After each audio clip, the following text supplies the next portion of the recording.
Well, what I do on this film basically is just sort of consult a little bit, and then every now and then say, oh, no, hold on a second, what about my movie?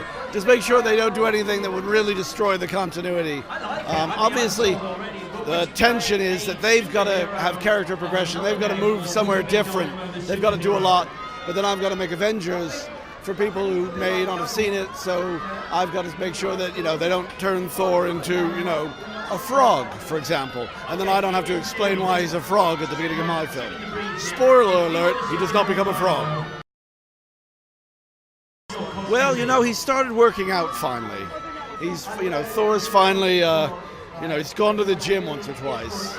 As a character, watching his development it's fun. It's difficult because he's so iconic and he's so stoic and Viking-y, and so you try to find how can you bring more to him?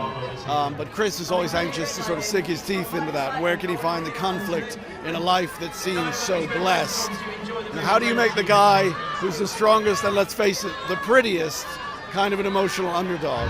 It's really what's been fun with Avengers 2, and I think it's fun in this as well.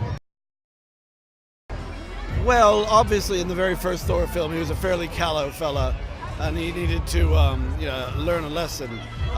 He is who he is in the beginning of this, and the trials he's going to be put through are further progression in the maturation of him as, the once and future king.